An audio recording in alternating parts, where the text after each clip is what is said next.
사랑하는 여러분, 범사에 헤아려 좋은 것을 취하시기를 바랍니다.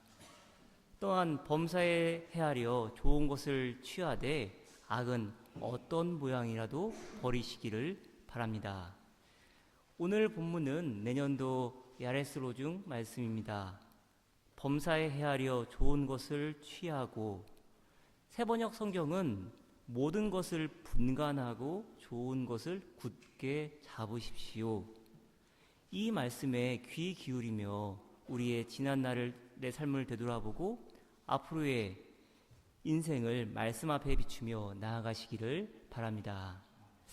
지난 한 주간 저의 마음을 일깨운 글이 있었습니다.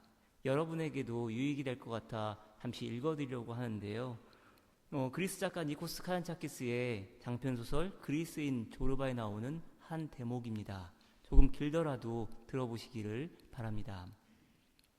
조르바의 두 눈이 빛나면서 큰 입은 호탕하게 웃었다.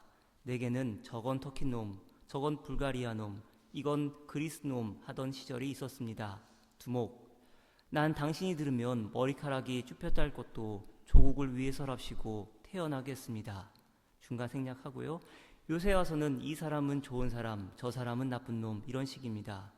그리스인이든 불가리아인이든 터키인이든 상관하지 않습니다. 좋은 사람이냐 나쁜 놈이냐, 요새 내게 문제가 되는 건 이것뿐입니다. 나이를 더 먹으면 마지막으로 입에 들어갈 빵덩어리에다 놓고 맹세합니다만 이것도 상관하지 않을 겁니다.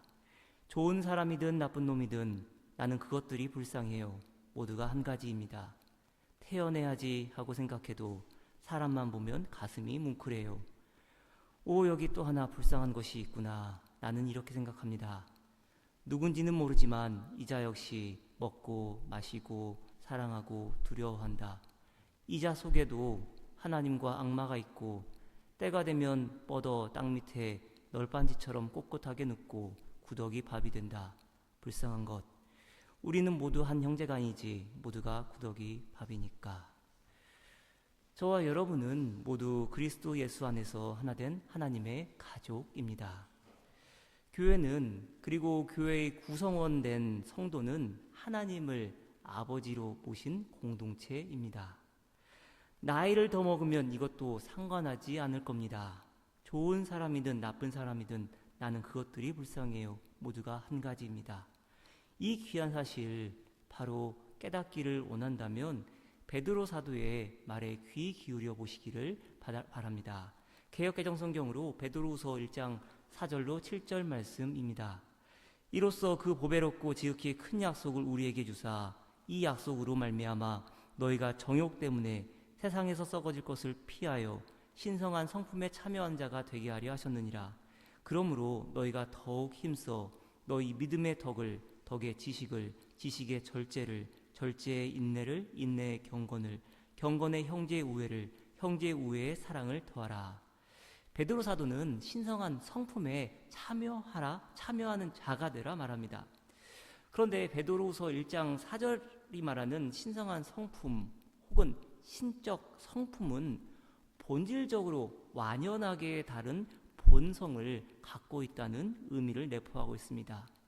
왜냐하면 신적 성품에서 성품으로 번역된 말은 하나님께서 세상을 창조하실 때 각기 종류대로 지으셨다고 할 때 그 종에 해당하는 용어이기 때문입니다. 그래서 신성한 성품에 참여하는 자가 되라는 말은 본질적으로 죄와 죽음의 권세 아래 갇힌 자들과는 전혀 다른 본성을 가진 자가 되라는 의미입니다. 그리고 베드로 사도는 교회를 향해 이렇게 말을 이어갑니다. 최영삼 교수의 번역대로 하면 모든 열심을 다 쏟아부어 여러분의 믿음의 덕을 공급하십시오.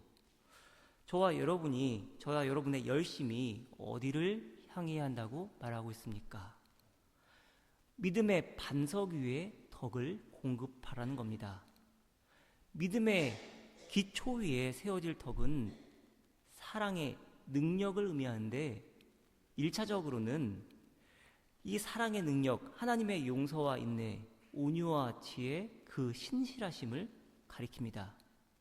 그리고 하나님의 사랑의 능력에 힘입어 우리 역시도 그렇게 형제를 붙들어주고 믿음의 식구들을 온전히 세우기까지 돕고 견디며 끝까지 기다려주는 신실한 사랑을 행할 수 있어야 합니다. 형제와 이웃을 대하는 태도에 있어서 그들을 유익하게 하고 그들을 온전히 세워주고자 하는 바람직한 방향으로 나아가는 것을 가리켜 덕이라고 표현하고 있는 것입니다. 그렇게 사도 바울은 로마서 12장 2절에서 다음과 같이 말합니다. 너희는 이 세대를 본받지 말고 오직 마음을 새롭게 함으로 변화를 받아 하나님의 선하시고 기뻐하시고 온전하신 뜻이 무엇인지 분별하도록 하라. 저와 여러분의 살 길이 무엇입니까? 이 세대를 본받지 말아야 합니다. 오직 마음을 새롭게 함으로 변화를 받아야 합니다. 하나님의 선하시고 기뻐하시고 온전하신 뜻이 무엇인지 분별할 수 있어야 합니다. 여기서 분별하다라고 번역된 헬라어 도키마쪼, 오늘 본문에서도 사용되는데 범사에 하려 좋은 것을 취하고 악은 어떤 모양이라도 버리라. 이 구절에서 헤아리다, 분간하다라고 번역되었습니다. 에베소서 5장 10절 말씀 보면은 주를 기쁘시게 할 것이 무엇인가 시험하여 보라 라고 전하는데 여기서 시험하다라고 번역된 헬라어 동사도 도키마쪼입니다. 하나님을 기쁘시게 할 것이 무엇인가 시험하여야 합니다. 사도 바울은 고린도서 13장 5절 말씀에서도 시험하라는 말을 사용하면서 이렇게 전합니다. 너희는 믿음 안에 있는가? 너희 자신을 시험하고 너희 자신을 확증하라. 예수 그리스도께서 너희 안에 계신 줄을 너희가 스스로 알지 못하느냐? 그렇지 않으면 너희는 버림받은 자니라. 저와 여러분은 스스로에게 끊임없이 질문해야 합니다. 믿음 안에 있는가? 그리고 자신을 시험하고 확증할 수 있어야 합니다. 그렇기 때문에 저와 여러분은 사도 바울의 권면을 따라야 합니다. 하나님의 뜻을 알고 지극히 선한 것을 분간할 수 있어야 합니다. 하나님의 뜻을 알고 지극히 선한 것을 헤아릴 수 있어야 합니다. 범사에 시험하고 범사에 분간하고 범사에 헤아릴 수 있어야 하는 것입니다. 사랑하는 여러분, 특별히 오늘은 작년에 헌신 예배로 드리고 있는데 작년 여러분, 오늘 이 시간 여러분의 믿음과 더 나아가 형제의 우애와 사랑을 점검하는 시간으로 삼을 수 있기를 바랍니다. 작년회가 재조직된 지 이제 1년의 시간이 지나고 첫 번째 작년회 헌신 예배를 드리고 있습니다. 근데 여러분, 작년회가 조직된 근본 이유가 무엇이었습니까? 교회 일꾼이 되어 교회 사업을 이어받고 세대 교체를 이루기 위함이었습니까? 핵심은 여러분의 신앙 성장이었습니다. 그래서 분기별로 작년에 예배도 드렸고 지난 한 해 성경 통독도 함께 해왔습니다. 히브리서 기자는 다음과 같이 말합니다. 우리가 시작할 때에 확신한 것을 끝까지 견고히 잡고 있으면 그리스도와 함께 참여한 자가 되리라. 시작할 때 확신한 것을 끝까지 잡으시기를 바랍니다. 확신한 것을 끝까지 잡고 나아간다면 분명 여러분의 신앙의 성장이 있을 것입니다. 그리고 교회의 앞날도 책임질 수 있을 것이라 기대합니다. 근데 여러분, 신앙생활에도 분명 시험이 있음을 기억하시기를 바랍니다. 예수님께서 세례 받으시고 광야에서 시험 받으신 것을 기억하시길 바랍니다. 예수님에게서 찾아온 시험은 분명 좋은 일, 선한 일, 거룩한 일 직후에 찾아왔습니다. 마태복음 3장 16절로 4장 1절 말씀입니다. 예수께서 세례를 받으시고 곧 물에서 올라오실 때 하늘이 열리고 하나님의 성령이 비둘기같이 내려 자기 위에 임하심을 보시더니 하늘로부터 소리가 있어 말씀하시되 있는데 사랑하는 아들이요 내 기뻐하는 자라 하시니 그때에 예수께서 성령에게 이끌려 마귀에게 시험을 받으러 광야로 가사 예수님께서 세례도 받으시고 하늘로부터 소리도 들려옵니다. 이는 내 사랑하는 아들이요 내 기뻐하는 자라. 여러분, 그렇다면 이제부터는 멋지게 공생의 사역 시작하면 되지 않겠습니까? 그런데 성경은 뭐라 말합니까? 그때에 예수께서 성령에 이끌려 마귀에게 시험을 받으러 광야로 가사. 저와 여러분 역시 신앙생활뿐만 아니라 일상생활 가운데에도 시험 받을 때가 참 많이 있습니다. 지난 한 주간 여러분 어떻게 사셨습니까? 비록 어떤 말들을 들었고 또한 밤잠 못 이루도록 어떤 말들이 여러분 안에서 맴돌았습니까? 그러나 여러분 시험을 이겨야 합니다. 살다 보면 그런 시험들은 늘 있기 마련입니다. 그런데 예수님의 광야 시험에서 중요한 점이 하나 있습니다. 그것은 성령님께서 예수님을 광야로 이끌고 가셨다는 사실입니다.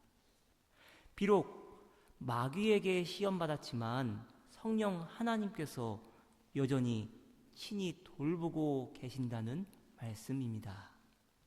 그리고 시험받음의 목적이 무엇입니까? 에베소서 5장 7절로 10절 말씀. 그러므로 그들과 함께 한 자가 되지 말라. 너희가 전에는 어둠이더니 이제는 주 안에서 빛이라. 빛의 자녀들처럼 행하라. 빛의 열매는 모든 착함과 의로움과 진실함에 있느니라. 주를 기쁘시게 할 것이 무엇인가?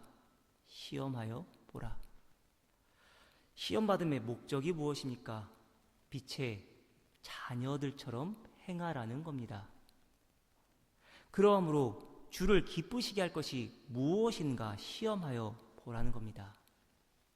여기에서 시험이라고 번역된 헬라어 동사도 도키마츠오인데 주를 기쁘시게 할 것이 무엇인지 시험하여 보고 주를 기쁘시게 할 것이 무엇인가 분간하여 보고 주를 기쁘시게 할 것이 무엇인가 헤아려 보라는 말입니다.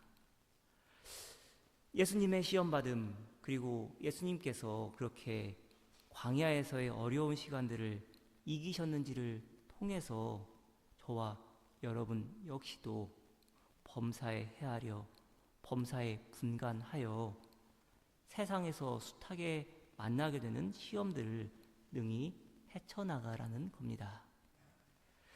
그렇다면 여러분의 삶 가운데 그리고 여러분의 신앙생활 가운데 찾아오는 수많은 어려움들을 헤쳐나가기 위해 필요한 것이 무엇입니까?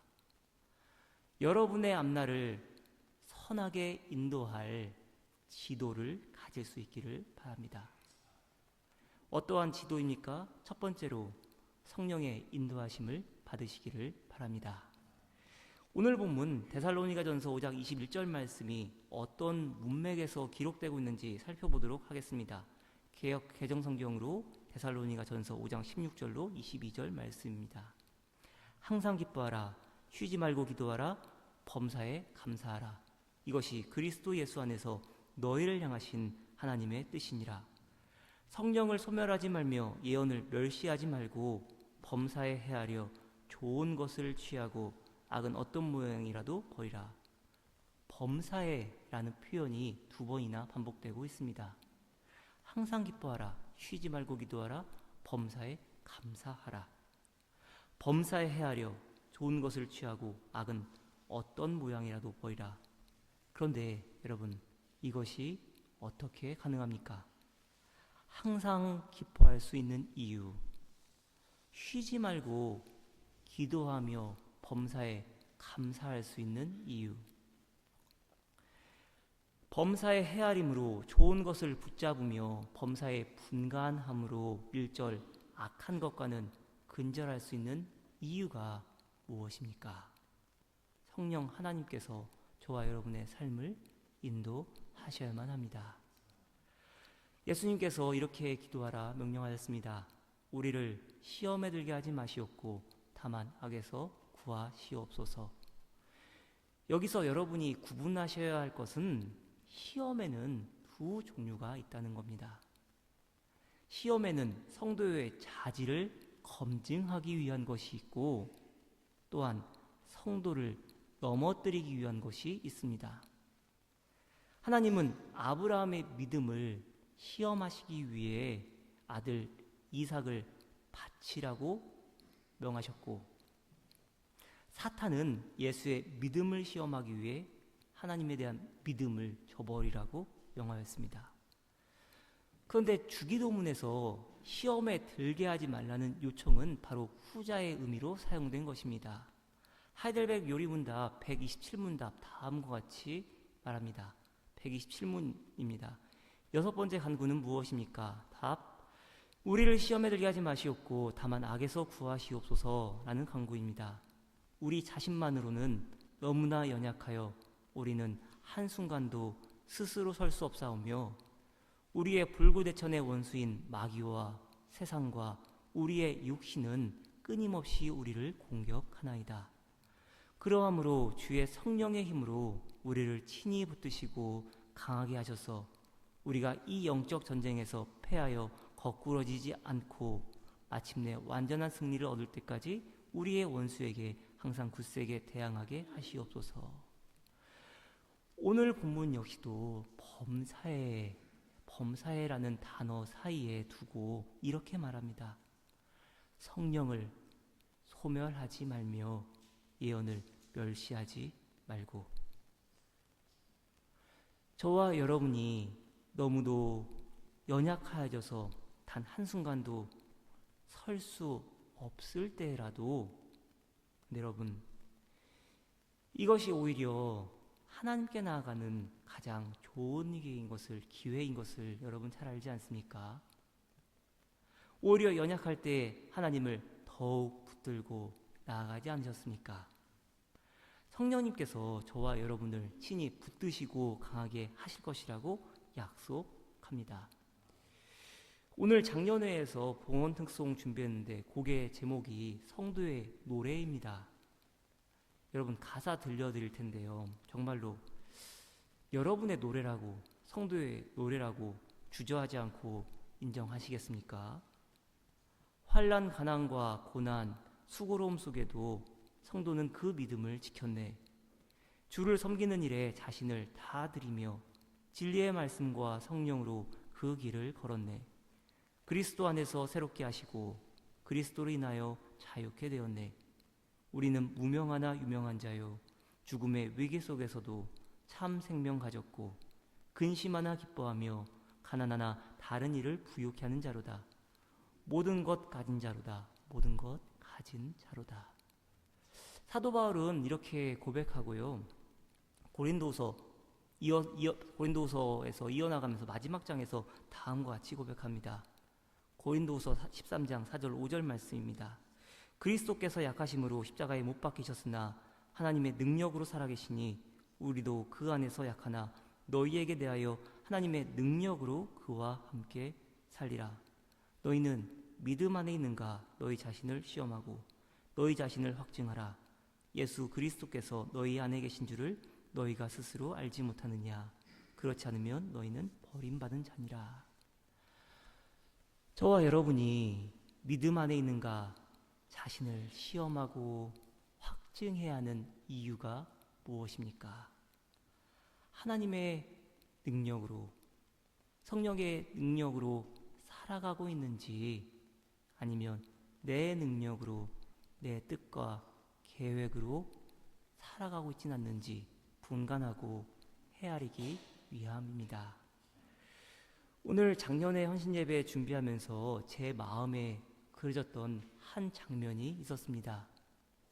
모세가 회막을 떠난 후에도 그 자리를 지키며 기도했던 여호수아입니다. 출애굽기 33장 7절로 11절 말씀 한번 긴데 들어보시기 바랍니다. 이스라엘 백성이 진을 칠 때마다 모세는 장막을 거두어 가지고 진 바깥으로 나가 진에서 멀리 떨어진 곳에 그것을 치곤 하였다. 모세는 그 장막을 주님과 만나는 곳이라고 하여 회막이라고 하였다. 주님을 찾을 일이 생기면 누구든지 진 밖에 있는 이 회막으로 갔다. 모세가 그리로 나아갈 때면 백성은 모두 일어나서 저마다 자기 장막 어귀에 서서 모세가 장막으로 들어갈 때까지 그 뒤를 지켜보았다. 모세가 장막에 들어서면 구름 기둥이 내려와서 장막 어귀에 서고 주님께서 모세와 말씀하신다. 백성은 장막 어귀에 서 있는 구름 기둥을 보면 모두 일어섰다. 그리고는 저마다 자기 장막 어귀에서 엎드려 주님을 경배하였다. 주님께서는 마치 사람이 자기 친구에게 말하듯이 모세와 얼굴을 마주하고 말씀하셨다. 모세가 진으로 돌아가도 눈의 아들이며 모세의 젊은 부관인 여호수아는 장막을 떠나지 않았다. 여기서 구름 기둥이라 하면은 하나님의 임재의 상징으로 볼 수 있습니다. 근데 여러분, 하나님께서 이스라엘 백성에게 구름 기둥과 불 기둥을 허락하신 이유가 무엇입니까? 결코 광야에서 길을 잃어버리지 않도록 하기 위함이 아닙니다. 그들이 안전히 가나안 땅으로 인도해 가기 위함도 아니었습니다. 구름 기둥과 불 기둥을 허락하신 근본 이유는 이스라엘 백성을 광야에서 훈련시키기 위함이었습니다. 하나님이 원하시는 길로 인도하기 위함이었고, 하나님이 원하시는 속도로, 하나님이 원하시는 방식으로 인도하기 위함이었습니다. 이 사실을 깨달아야만 합니다. 참 많은 시간 동안 답답해하면서 이렇게 물었을 것입니다. 갈 길이 먼데 빨리 가지. 왜 이렇게 오래 머무시는 거야? 그럼에도 참고 기다려야만 했습니다. 마음이 조급해져도 마음대로 움직일 수 없었습니다. 광야에서 그렇게 40년 동안 살아야만 했고 이를 통해서 순종을 배웠을 것입니다. 신명기 8장 2절입니다. 당신들이 광야를 지나온 40년 동안 주 당신들의 하나님이 당신들을 어떻게 인도하셨는지를 기억하십시오. 그렇게 오랫동안 당신들을 광야에 머물게 하신 것은 당신들을 단련시키시고 시험하셔서 당신들이 하나님의 계명을 지키는지 안 지키는지 당신들의 마음속을 알아보려는 것이었습니다. 하나님의 인도하심에, 하나님의 발걸음에, 성령님의 보살피심에 만족하며 나아갈 수 있는지 이스라엘 백성의 속마음을 범사에 헤아리기 위함이었다는 겁니다. 하나님은 무엇을 가지고 이스라엘 백성을 시험하셨습니까? 무엇을 가지고 그들이 순종하는지 순종하지 않는지 보셨습니까? 구름 기둥과 불 기둥입니다. 내 길은 너희 길과 다르다. 그래도 내가 인도하는 길로 따라오겠느냐? 내 생각은 너희 생각과 다르다. 그래도 내 생각대로 따르겠느냐? 내 방법은 너희 방법과 다르다. 그래도 내 방법대로 하겠느냐? 여러분, 이 사실을 진실로 깨달았던 사람이 누구입니까? 여호수아입니다. 그렇게 여호수아는 하나님께서 임재하시는 그 장소를 사모하며 그곳을 떠나지 않았습니다. 모세가 자리를 비워도 사람 의식하지 않고 오직 하나님만을 구하며 나아갔습니다. 그렇기에 여호수아가 늘 하나님 앞에서 순종의 삶을 살아갈 수 있었던 것입니다. 여러분, 여호수아가 모세의 후계자가 되어 가나안 입성을 이끄는 지도자가 될 수 있었던 이유가 무엇입니까? 여호수아야말로 가나안 땅의 지도를 가지고 있었기 때문입니다. 모세는 광야를 잘 아는 사람이었습니다. 그러나 가나안은 알지 못했습니다. 가본 적도 없고 아는 것도 없습니다. 더구나 가나안에 들어가서는 전쟁을 해야 했습니다. 모세와 달리 여호수아는 장군이었습니다. 그러나 여호수아는 이미 가나안 지도를 갖고 있었습니다. 민수기 13장 17절로 20절입니다. 모세는 가나안 땅을 탐지하라고 그들을 보내면서 이렇게 일렀다. 너희는 저기 네겝 지방에도 올라가 보고 산간 지방에도 올라가 보아라. 그 땅이 어떠한지 탐지하여라. 그 땅에 사는 백성이 강한지 약한지 적은지 많은지를 살펴보아라. 그리고 그들이 사는 그 땅이 좋은지 나쁜지, 그들이 사는 마을들은 장막초인지 요새화된 성읍인지, 토지는 어떠한지 기름진지 메마른지, 거기에 나무가 있는지 없는지를 살펴보아라. 담대하게 행동하여라. 그리고 그 땅에 과일을 가져오너라. 때는 바야흐로 포도가 처음 익을 무렵이었다. 10명의 정탐꾼은 부정적인 보고를 하였습니다.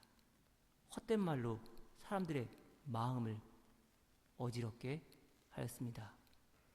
그리고 하나님의 인도하심에 대한 굳건한 신뢰를 무너뜨리게 하였습니다.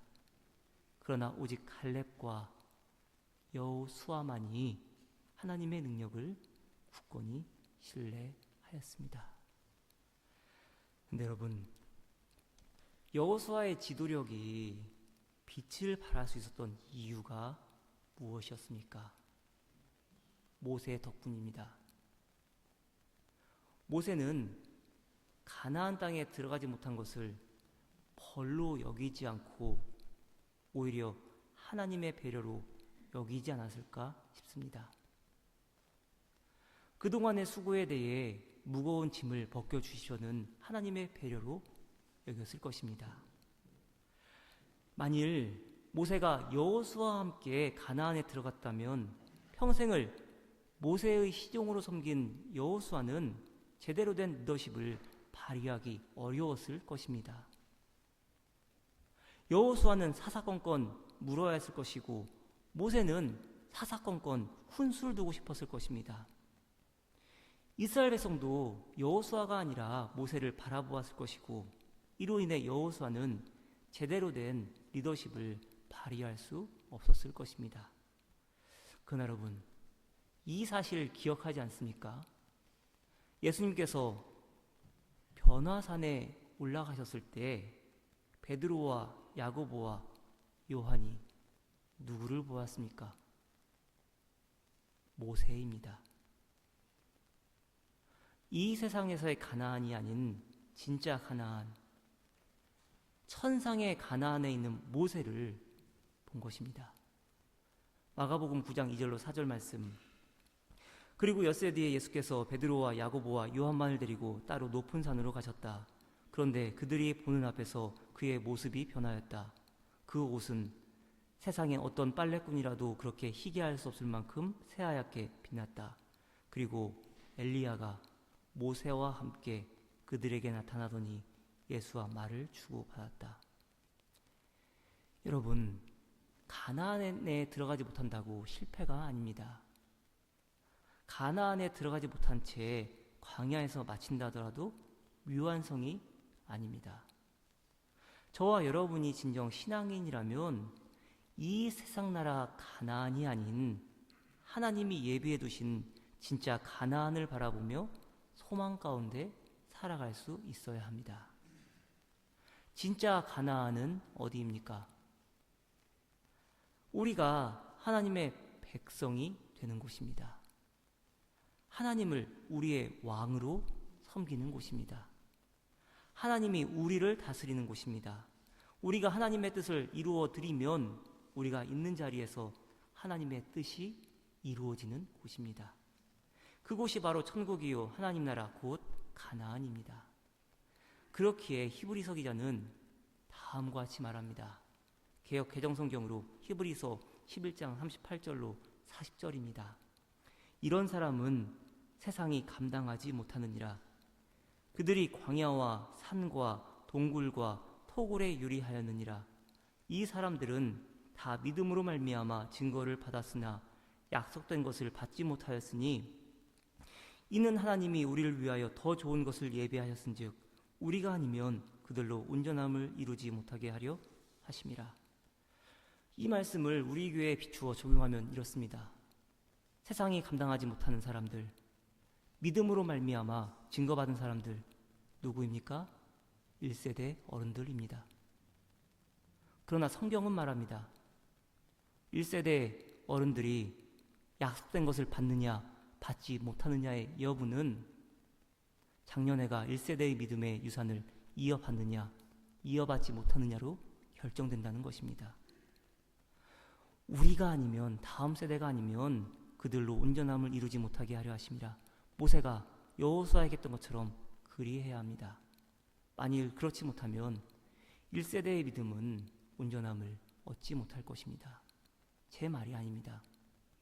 성경이 전하고 있는 진리입니다. 독일에 살면서 전혀 새롭게 들린 소리가 있습니다.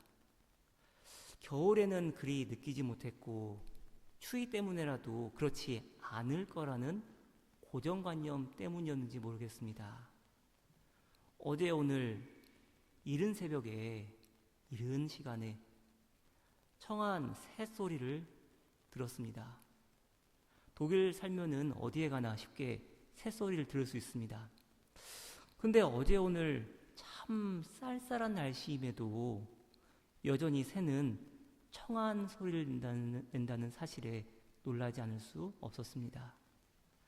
이른 시간이지만 여전히 깜깜한 밤입니다.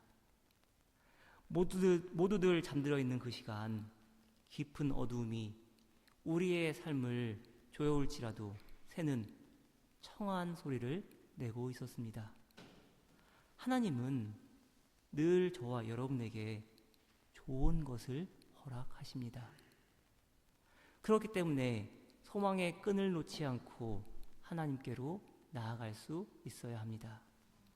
그렇기 위해 필요한 것이 무엇입니까? 하나님의 임재 안에 거하며 기도의 끈을 놓지 않고 성령의 인도하심 가운데 범사에 헤아릴 수 있어야 합니다. 그러함으로 우리의 나아갈 길을 점검해야만 하는 것입니다. 사랑하는 여러분, 그리고 사랑하는 장년 여러분, 하나님의 은혜 안에 거하시길 바랍니다.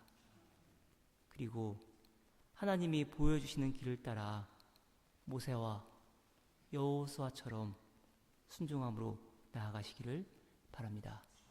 기도하겠습니다.